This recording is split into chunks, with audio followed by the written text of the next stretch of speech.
The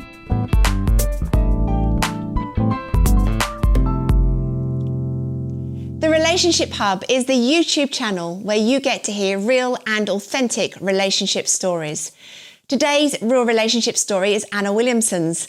Now, she's joining me today to talk about her marriage to Alex Di Pasquale, why marriage is important to them, and how they've navigated their own personal challenges together around mental health, how they've adapted to parenting and the impact this has had on them as a couple.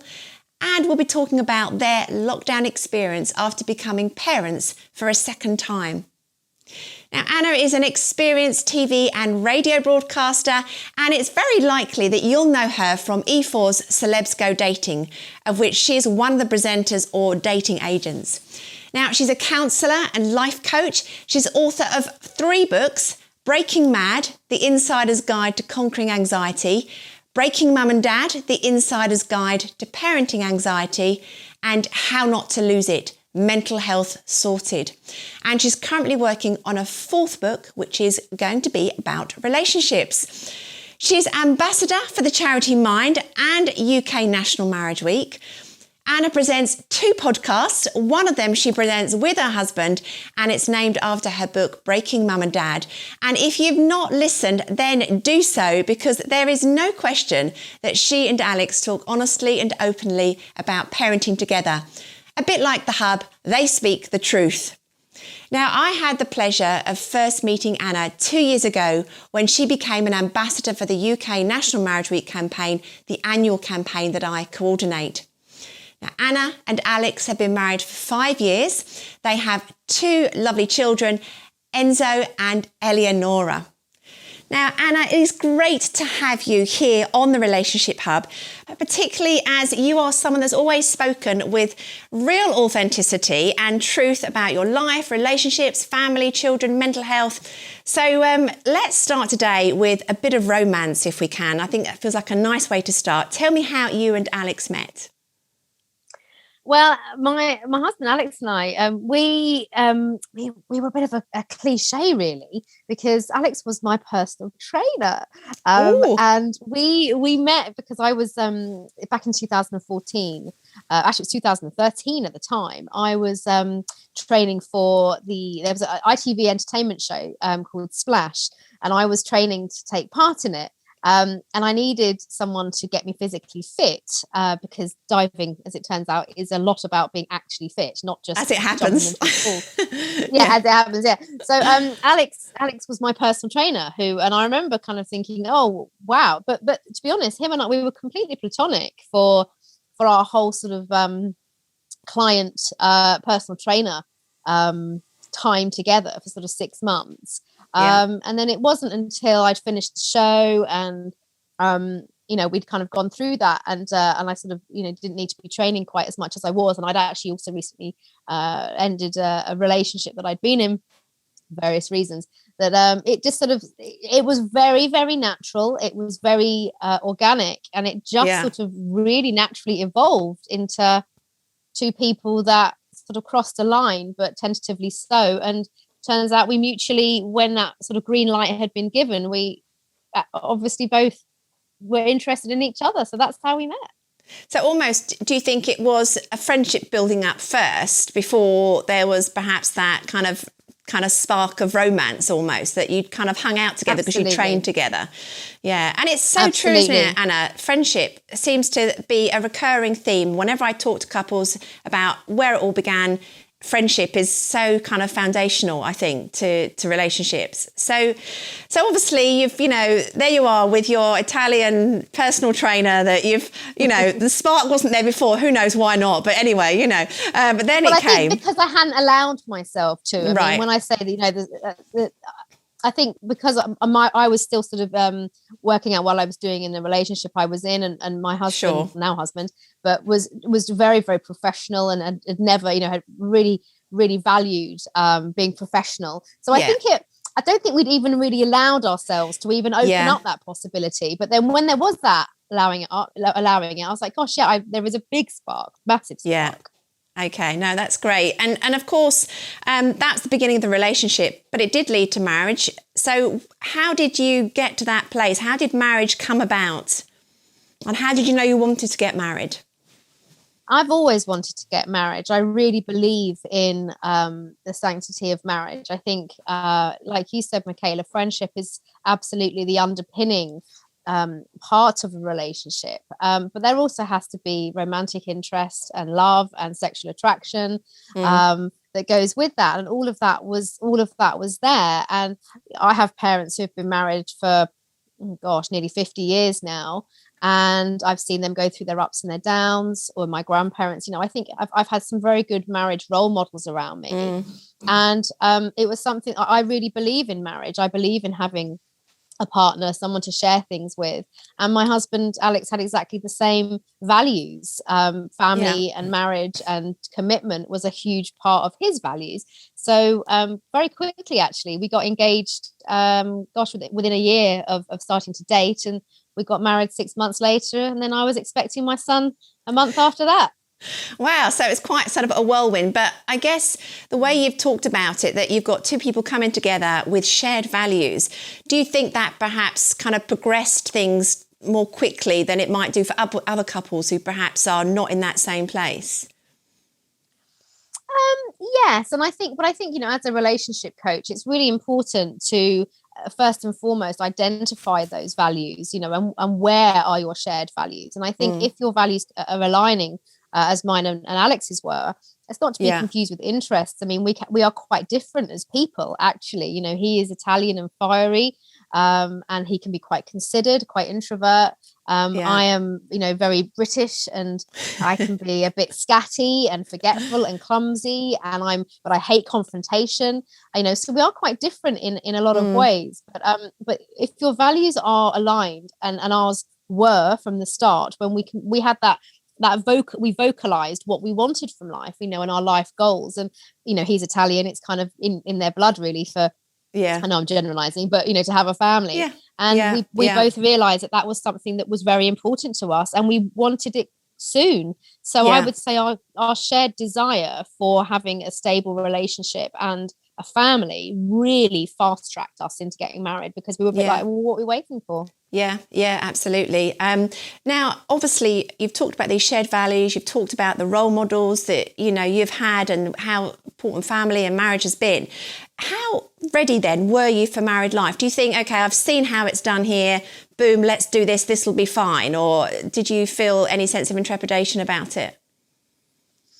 Yeah, I think it's a massive thing when you agree to share your life with someone one hopes forever, certainly indefinitely. And I really value and believe in that commitment, that you take when you say those vows, depending on, whichever. I mean, I'm very, very traditional. Alex is Catholic. I'm Church of England, and we have a faith, and it was very important to us to get married in a church. It's not for everybody. We've got friends of ours that, like have humanist ceremonies, or whatever they want to do. But that was super, super important to us. But also, and this is quite an important point, actually, it's a great question, because Alex had lost his dad only 6 months before we got married. Right. And it was a very, very painful time for him. And it was as the loss of anyone, particularly a parent, can be. And it was actually the death of my father-in-law that sort of, Alex has a very much a kind of carpe diem attitude, and just thought, well, I love this girl. What am I waiting for? I'll ask her to marry me. But grief is also a very, very huge thing to carry around and to work through, and you continue to work through it for the rest of your life. And everyone is different in how they grieve.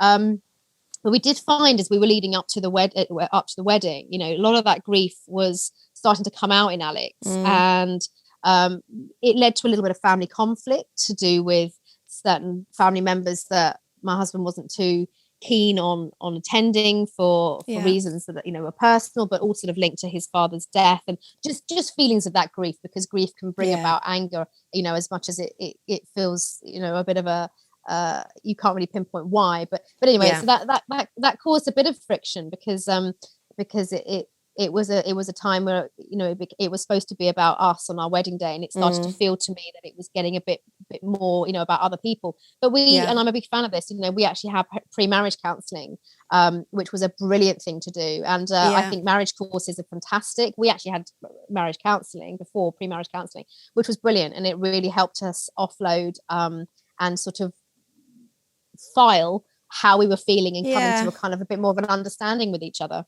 Yeah, no, that I think makes a lot of sense. And I know you described it particularly as counselling very specifically. As you say, there are courses and there are pre-marriage courses that people can do. And I don't know whether people know enough about those or think it's okay to do it, as though they ought to just know how to make this work. And I think whether you're living together, whether you're married or otherwise, going on a relationship course can really help. But a pre-marriage course, I mean, there are so many good resources out there. So it's great that you've talked about that, because I really hope when people are listening, they think, okay, this is something that would be a good idea.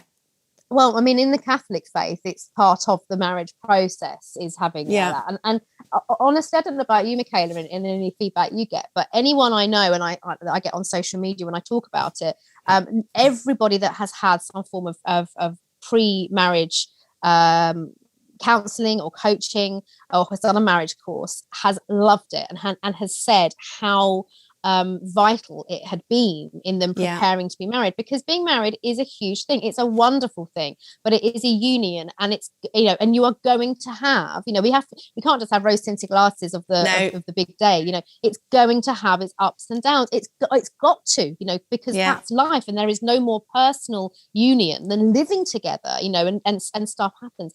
But I think it's really important. I mean, I'm a big, as a coach, you know, in general, I'm a big fan of prevention better than cure, and I think that is the thing with marriage. If you've ironed out any issues or challenges, and even vocalize what your plans are in that marriage, you know, a huge part of planning before you get married are these big questions like, where do you stand on having a family? You know, what are your thoughts on children? What are your thoughts on bringing up children? Do you have any particular you know, cultural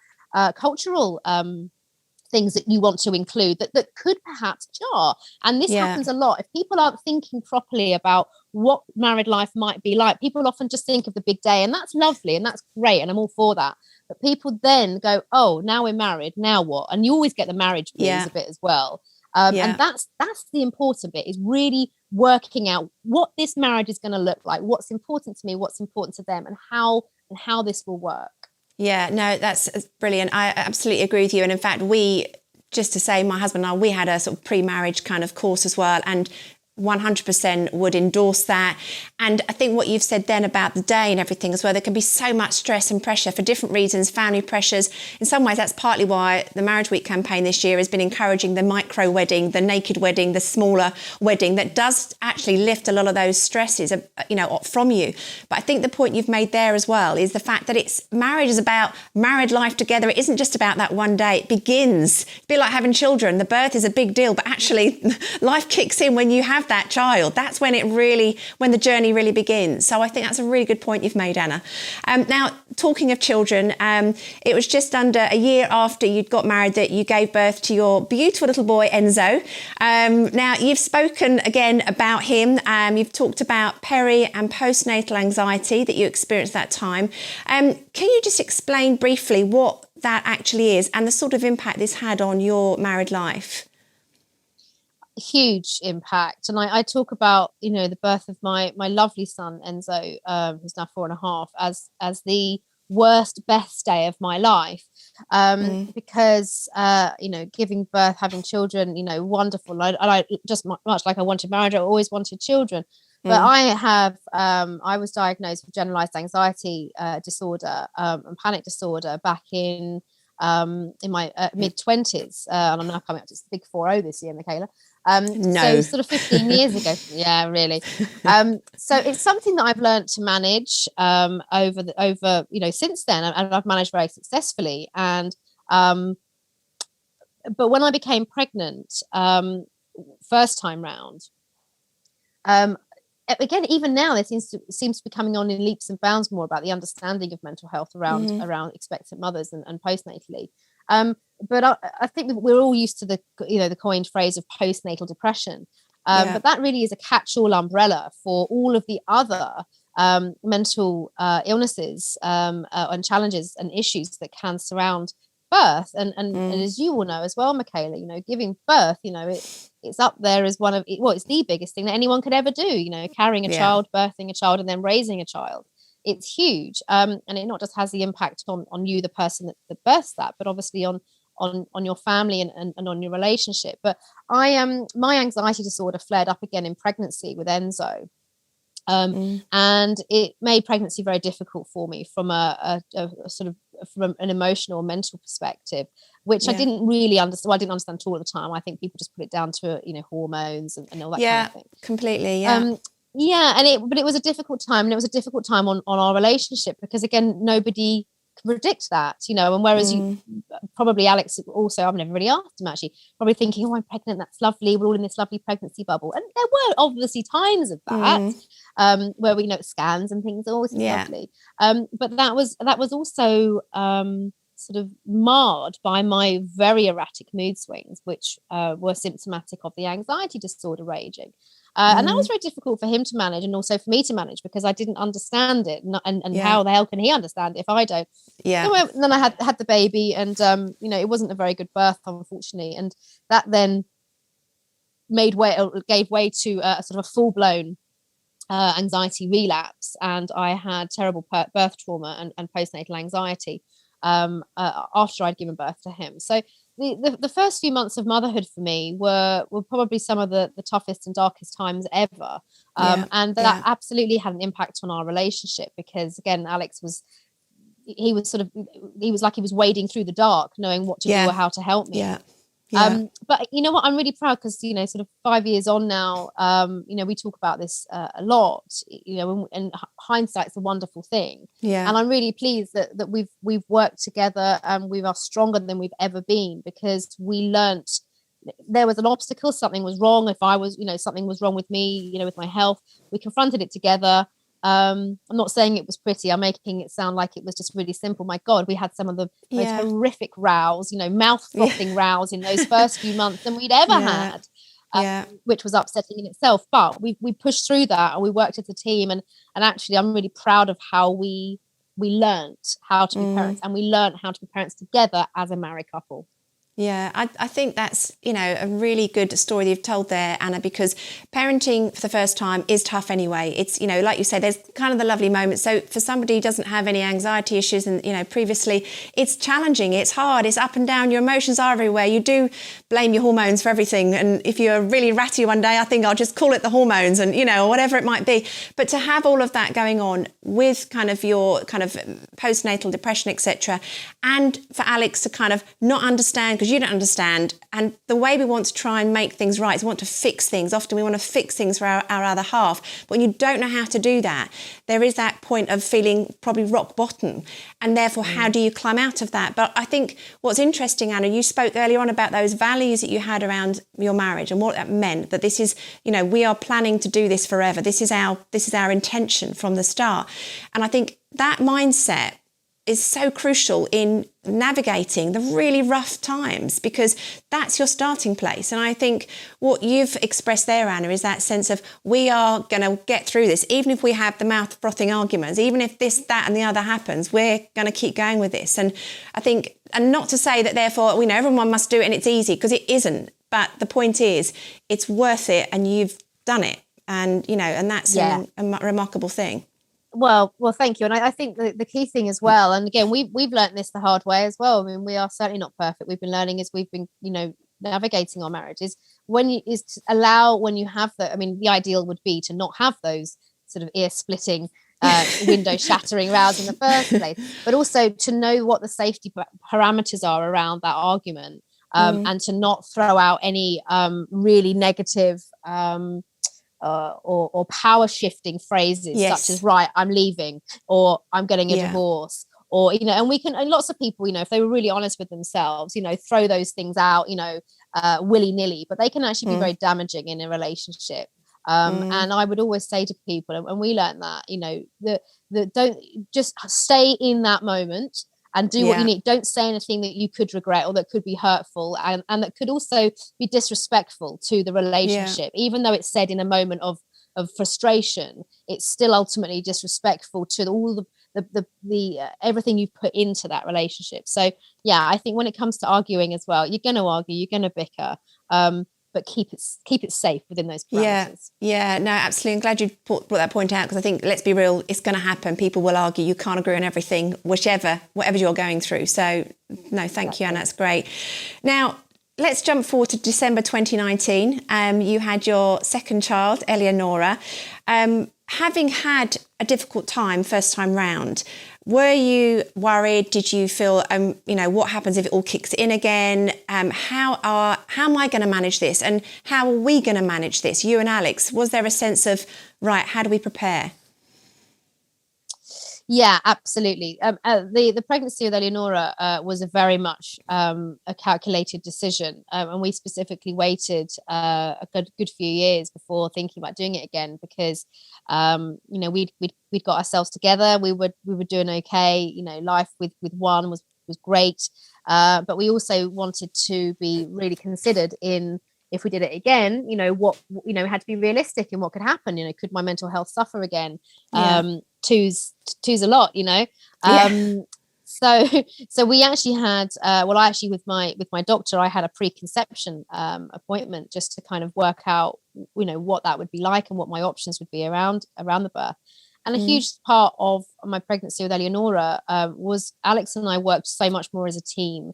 He'd understood and had recognized where he, to his own admission, was very naive and about my first pregnancy. He'd really learned to empathize, or try and empathize with what that might be like. So he was in a much more learned, educated place. I then felt more supported just as a result of that. And we made choices around her birth, which second time was an elected cesarean, to reduce as much anxiety as possible throughout that pregnancy, which we knew would then have a much better, more positive effect on our marriage, on our relationship. It would keep my mood swings in check. And it also gave us the opportunity to then plan and prepare for her birth, which we wanted, because we felt quite robbed of that experience first time round, because it was all very traumatic. And I'm really pleased that meticulous planning really paid off for us. And when she was born on the 21st of December, our Enzo had gone to my parents and was a happy boy there. And we got that 2-3 days being in hospital, having our baby together. She's our medicine baby. She kind of healed that experience for us, and as husband and wife, having created this little girl, it was the best few days of my life, just being able to be with him. And I remember we were sitting in our room and looking at each other, and we could not have been full of more love. And it was almost like, no, you're amazing, no, you're amazing, no, you're amazing. That doesn't often happen. But it was a great experience for us, and I think for us it was very much a kind of once bitten twice shy when we had we had our second child, and we've been very much more united as a couple in our parenting, because with all the goodwill in the world, parenting is damn hard. And you've got to be aligned. You have to be on the same page, because that is where conflict will kick in. And then that conflict will really threaten your relationship, especially when you throw in sleep deprivation and kids preferring either parent. It's tough, but you can get through. And we always say in our household, and I say with other friends of mine, for me as a couple rearing children, you have to be a solid team. There has to be a wall that your kids know that is literally the united front. You're not getting through those two. They work together. Yeah, no, actually that kind of leads me on to what I wanted to talk about now, really, was about the sort of parenting together, because I think you're right. There's that, before you have children, you do things that suit one another. You can you can be as flexible with the time as you like. You can stay out late. You can do what, you only have to worry about each other. Children come along and it does literally change everything, doesn't it? And I think on one of your podcast episodes, I think Alex described having a child, being parents, like taking the pin out of a grenade and throwing it at the relationship, I think is what he said, which I thought was a very good analogy. I'm sure that'll be quoted several times more. But let's talk a bit more about that. And you've talked about being a team, but absolutely, parenting is, I would say, as well as a parent, one of the greatest joys, one of the greatest gifts to be a parent. But my goodness, can it be challenging and hard at times? So how, what's happened with team and Anna and Alex, as it were, in those times? Yeah, it is tough, but it is wonderful. And actually, funny enough, 2 nights ago, the kids were in bed, and Alex just said, he went, you know what? He went, we have 2 lovely kids, don't we? And I went, yeah, we do. And I was really shocked, because I think we can get into that cycle of like moaning about the kids, when they're demanding and they're fighting and they're this and they're that, and it was a good moment to be able to sort of take stock of that. And I think that's what we do. We have those moments where we pause and we go, do you know, we're really lucky. We're really lucky because we have 2 healthy kids who were pretty easy for us to have. That is a lot more than a lot of people can ever say.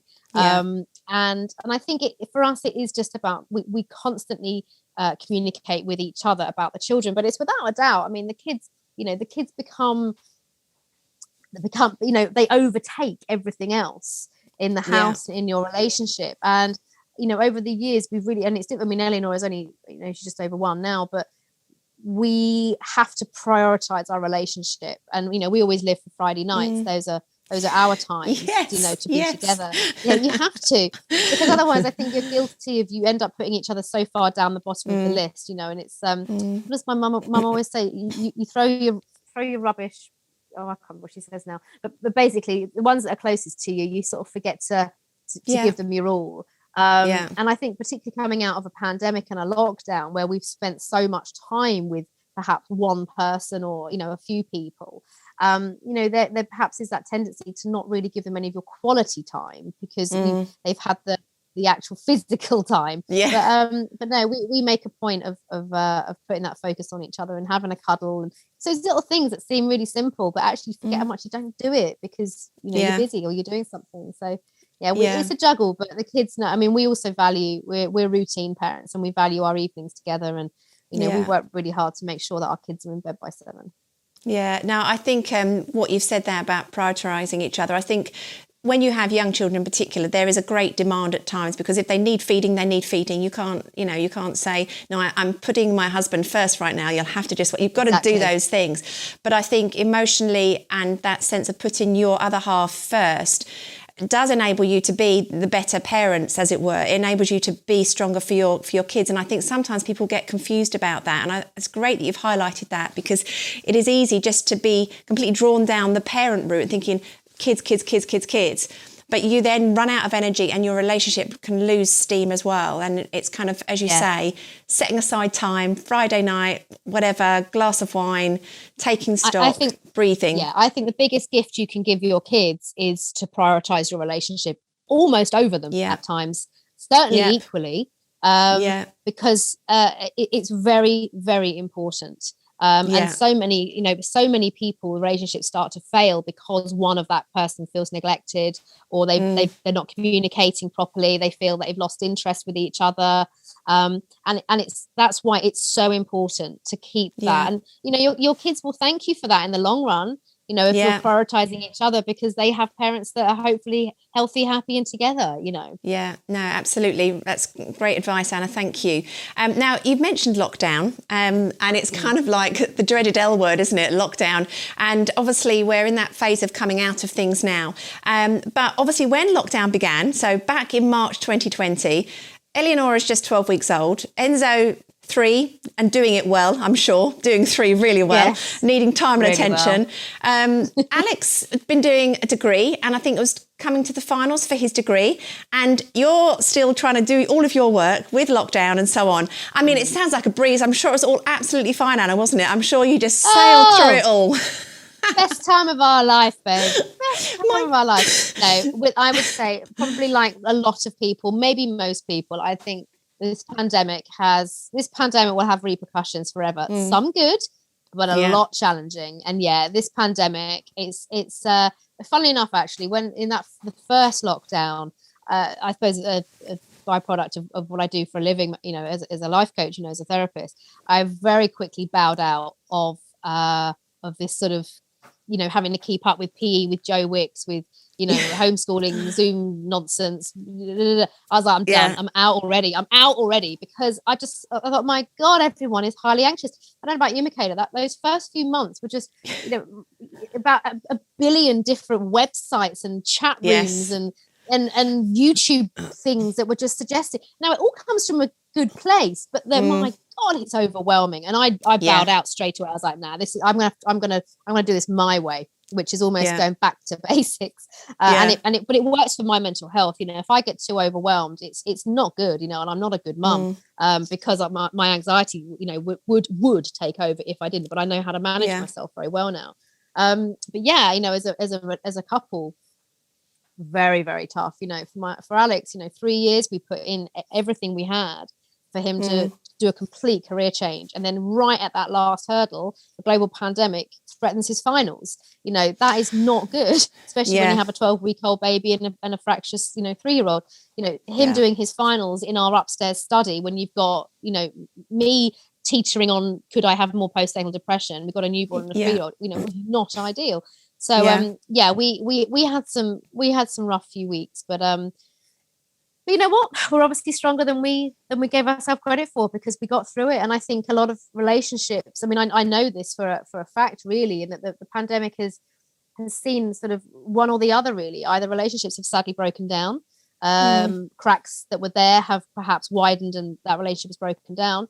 But equally, there's a hell of a lot of relationships that have got stronger because they've weathered the pandemic. And I think that's a real part. And we definitely fall into that category. Yeah, and in fact, there was some research that was done by Marriage Foundation, which was able to show that, in fact, twice as many couples said their relationship got stronger as those who struggled, and most stayed kind of the same. Everyone agreed that there was lots of stress, but actually there was a strength. And in fact, another interesting stat, Anna, is that actually divorce rates in 2020 were down on 2019. So I think you're right. I think there's that sense of resilience and actually being able to, okay, this is rubbish. This is, you know, we've got Zoom fatigue. We're exhausted with homeschooling or whatever it might be. But somehow it kind of drew people closer together through a time of crisis and challenge and difficulty. Well, I think, and I think as well, perhaps made us all value who and what we had. And I think perhaps that's a huge part of it, you know, as much as, you know, I think we're all sick to the back teeth of each other, you know, half the time, you know, but then thinking, you know, we all suddenly had a very horrible reality check to our own mortality. And, you know, we were worried about the people that we loved. And, you know, I speak for myself, you know, as much as Alex irritated me and I irritated him at times, it made me value and realize how much I needed and wanted him in my life. You know, I wanted him to be safe. I wanted him to wash his hands and wear a face mask. I didn't want him to catch coronavirus, you know. And I think perhaps a lot of that we've all clung on to our relationships and worked at it because we realised actually we need it. Yeah, no, absolutely. And in fact, this year's Marriage Week campaign is called Naked Marriage. And it's exactly what you've just described there, in a sense that you kind of almost, it puts a spotlight on what's really, really important in that relationship and what's important about each other. And, you know, in a way that we perhaps haven't had before, because we've not had the threat of this big pandemic over our heads. And I think we have changed and grown as couples throughout that. I mean, one thing I wanted to ask you actually, Anna, is, you know, what would you say you have learned about Alex and perhaps you during this sort of pandemic? What in the way that it's kind of put the spotlight on and you felt extra concerned, but what do you think there are new things that you've learned about each other? Perhaps things that you thought, we'll not do that anymore as well. Sort of the plus and the negatives, if you like. It's a great question. I think we've realised that we don't need as much in life, and I think a lot of people have reported that, you know, actually the simple life, really. I am a busy bee and I love being a busy bee. It's in my genes, really. My mum's the same, you know, my grandmother was the same. But it's also made me realize I don't need all of the running around, you know. And actually just focusing in and being a little bit more present. I think we've both realized that and both recognized that's what's really important. I think we can all be, you know, guilty of striving for the next thing, and there's nothing wrong with that, nothing wrong with ambition. But I'm ambitious and Alex is ambitious, but actually what we have is pretty great. And I think for me, the slowing the pace of life is something that I've definitely embraced. And I think we'll certainly try and carry on to some extent as we come out of this. Yeah, no, that's great. And in some ways that reflects back to a little bit what you were saying earlier, almost putting the pause button on, taking time out together. And as you say, being present in the moment, because I completely relate to that busy bee thing. I'm always busy. I'm always filling my time and just stopping, pausing. And I think it's probably something that as a nation, as a globe, we needed to do more, perhaps. That's something that everyone, I think, is saying, that moment of slowing down, even though there've been struggles and all sorts of stuff going on. Slowing down, stepping off of the kind of the roller coaster for a bit before you get back on again for the next thrill or the next journey, I think is really, something hopefully we'll all keep doing. We'll all keep making that time to do so. Now, Anna, I'm really interested that at the beginning of the year, you relaunched your podcast, Breaking Mum and Dad, based on your book. But this time you decided you needed another presenter with you, didn't you, Anna? So Alex joined you. He has joined you. I don't know how long this is going to go on for, but I've listened to quite a few of the episodes. I'm getting the sense that he's not going anywhere anytime soon. That he's part of the furniture. But what I'm interested is, it's brilliant because you do speak, as I said at the intro, you speak very honestly about parenting and we get a real sense of what's going on in your relationship as well. Up until that point, though, Alex was very much sort of out of the public eye. You're somebody who's a personality, you're a celebrity, you're in the public eye. Alex was, somebody you spoke about. There were, there's wedding photos on your Facebook page, which I think you made some reference to. I'm not sure, but Alex is going to be having putting yet another photo out there. But, so how is it you've gone from him not wanting to be in the public eye, and then suddenly changing things up, and he's now doing a podcast with you? What happened? How did you persuade him? Great question. Funnily enough, actually, I didn't. He offered. He's very private. He works in property. He's a surveyor, which is very different to working in my weird and wonderful world. But we were talking actually just sort of through in this second lockdown, over the sort of from January onwards. And I was saying to him, I was thinking of bringing back Breaking Mum and Dad, the podcast, because people have been asking me to, and I'd given it a break because I'd had the baby, and then we were in a pandemic and, just couldn't even fathom doing anything else.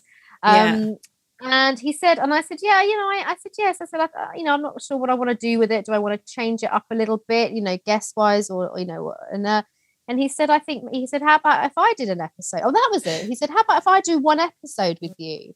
And I said, that's quite a good idea, actually. I said, no one's ever heard from you. I talk about you, but I don't, because you don't like being in the public eye, doesn't like any of that sort of fame nonsense that goes with it. He's also very, very private, which is great. And we have our private business, But so I said, okay, would you want to? He went, no, I'd like to. He said, I don't think there's enough representation of kind of normal dads. He said, particularly normal dads that have suffered, with their mental health, because that's sort of the overarching theme of Breaking Mum and Dad. So I said, okay, well, that's fine. And so we did this episode and spoke to the producers that make it, and they were like, that did really well. You went to number 1 in the family and kids chart again on iTunes. Awesome. We were like, oh, that's lovely. There's something working here. Yeah. So we're like, should we do another one then? We're like, oh, we've got nothing else to do at the moment. Why not? Let's do it. And it's become a bit of a lovely little ritual. Like every Wednesday evening, we record it the Wednesday before it goes out. The kids go down and we get a little G&T and we sit down and we do our little podcast. So funny enough, he's done 6 episodes, but we've called it like a lockdown sort of mini series. But he has become very popular and people seem to really enjoy his perspective, and we've enjoyed doing it. So what we decided to do is he's going to still be a part of it, but not as regular. I've got some other fabulous guests lined up, still to they're like going back to the original normal format where I sort of talk to famous friends of mine, influencer friends, interesting people, interesting parents. But Alex will be dipping in and out certainly once a month for a sort of monthly catch up as part of the podcast. Yeah, and it also gives him a chance to work because he has an actual job. Yeah. Yeah, no, it's great. And I think it is really lovely that he was thinking, actually, yeah, I can do this, because as you say, it's the kind of the male perspective. It's kind of coming in, because as women, it's a known fact, we will talk about stuff a lot more than guys do. So actually having somebody who's willing to get out there and talk about it is just brilliant, and it's refreshing that's happening. So it's good. So I'm pleased to hear that he's going to keep on appearing, because I think it is really vital. That's why we do the Relationship Hub, because I think it's having those real conversations about real stuff, not kind of filtered, not pretending it's this, that and the other, but saying this is how it is and this is how we grow from that, you know. So do you think it's been good for your relationship doing the podcast together? Very much so. It's been we joke and sort of say it's like our own little mini counselling session. We love it. It gives us a chance to kind of regroup and have a good chat. So it's definitely anything that gets you communicating together is a good thing. Yeah, no, absolutely. Now, Anna, I'm sure you've heard this. I've certainly heard it a lot. People often say, oh, marriage is such hard work. You know, you've really got to kind of put a lot of time into this. If it is such hard work, and we have talked about the fact that it is hard work, why do people put themselves through this? What would your opinion be on that? I think there's a lot to be said for, I mean, it's proven that being in a relationship, you know, gives you overall, makes you happier. It's said to help you live longer. It creates stability, and it's companionship, and you know, having someone that loves you and knows you, you know, inside out. You know, I think it's worth the hard work. Life isn't easy, you know. Life does take work, but being on your own, some people choose that, and that really works for them. But if you want to share your life and be in a relationship and in a couple with someone, I say it's such a good thing. For me, I find it really enriching. You know, having Alex as my sounding board, you know, whenever I've got a little, you know, if I feel a bit, you know, insecure about something, or, you know, got something to get off my chest, you know, I go to him, you know, and it's, and it really is a problem shared, a problem halved. And I really value having that closeness with another person that knows me better than anybody knows me, and that is willing to share that, warts and all. And I think when you said then about sort of knowing everything about you, my mum always used to say that the fact that my dad knows the best and the worst about her but still loves her is and that's a lovely thing, isn't it? Because we do have our best bits and our worst bits, and knowing that someone loves you regardless, you know, unconditionally, I think is quite awesome. And that's something obviously you've just referred to there, and that makes such a big difference, doesn't it, to your outlook and how you manage day to day. So Anna, it gives you stability. Yeah, completely. It really does. So we're sort of got just a few more questions I wanted to ask. One of the things is, in terms of your own personal journey today with Alex, what would you say have been some of the key ingredients that have made it work through the ups and downs? You've mentioned a few things which I would pick out, but what would you say have been the key ingredients to making marriage work? First and foremost, it's trust, trust and honesty. That has to be, you know, up there as one of the number one things. If you have that trust and you have that honesty, you feel secure. You're not second guessing. And, you know, I've been in relationships before where that trust hasn't been quite as robust. And if a relationship has to function on that. So I think one of my loveliest things about our relationship is that we trust each other implicitly. We are extremely loyal to each other. We are very honest with each other. And that fundamentally gets us through all of the rubbish times and allows us to enjoy the really great times, because we've got each other's back. So for me, I think this is the first relationship where I've had true trust from me and from him. And I really, really value that. And it's very, very precious to me. And he also, I think the other thing that works for us is that we really respect each other's dependence outside of our relationship. You know, obviously interdependence, you know, when you're that's a healthy marriage, you know, a healthy relationship where you have your married life, you know, couple life, but you also enjoy your life outside, you know, then you come together to share that, which is wonderful. And, you know, I am a bit of a, you know, social butterfly when I'm allowed. And he's never clipped my wings on that. He gets it, he understands it, sometimes doesn't want a part of it, and that's fine. Yeah. But there is that complete trust on who each other are with and what we're doing, and we celebrate each other, and I think that's absolutely sort of underpins our marriage. Yeah, no, that's brilliant. Thank you, Anna. And I think trust is a biggie, isn't it? Trust is fundamental to, is that we said earlier about this whole thing of knowing the best and the worst. That comes down to trust. All of these things come back to trust, don't they? Now, Anna, you're in the process of writing a fourth book, and this is about relationships, I understand.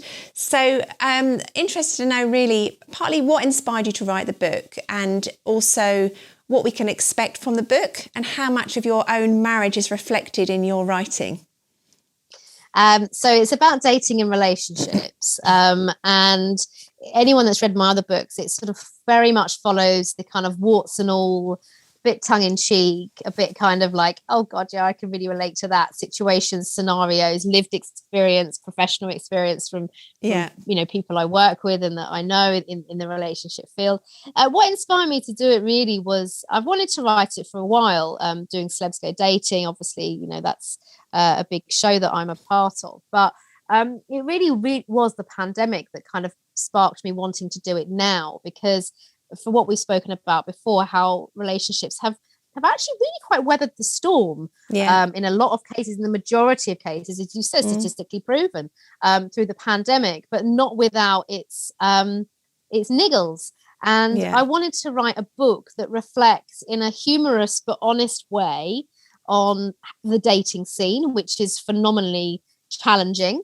A kind of do's and don'ts, a kind of try that, don't try that, if this happens, get out, but maybe try this instead, kind of a very I think a very up-to-date approach to the dating scene. And then the same with relationships, what the underpinning foundations are of a relationship, why you should bother if you're a few years in and you're sick to the back teeth of each other, why you might be, but also what you can do about it.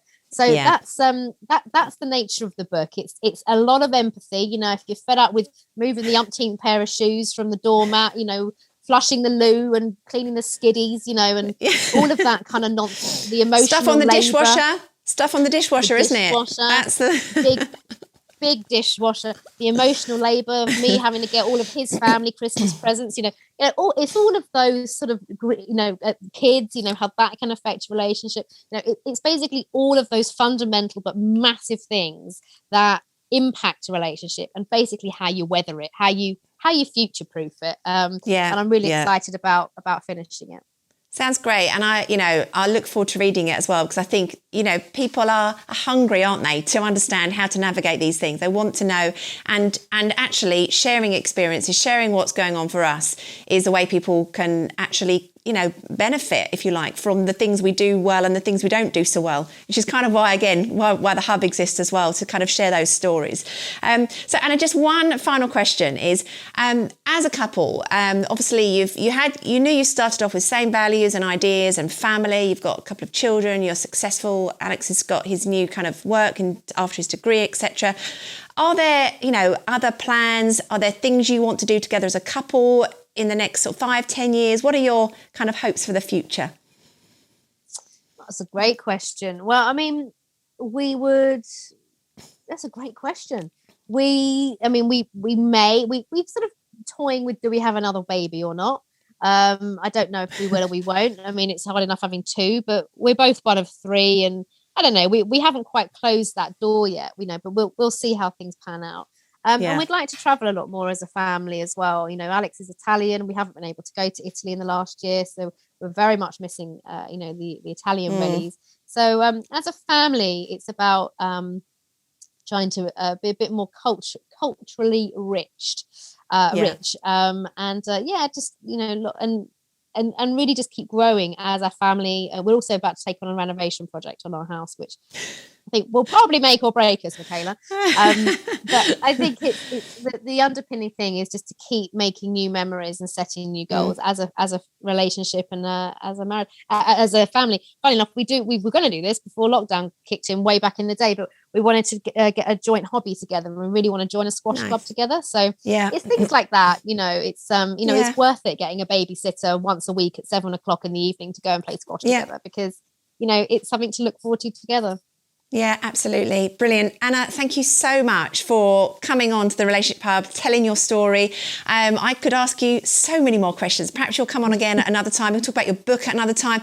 Maybe Alex might come on next time. Maybe. I'll ask him. Ask him for another time. But yeah, thank you so much. It's great to have you here today. And thank you for listening to this video. Please do like the video. Please subscribe to the channel, and please tell everybody else about the Relationship Hub, where you can find real, authentic, truthful stories of real couples.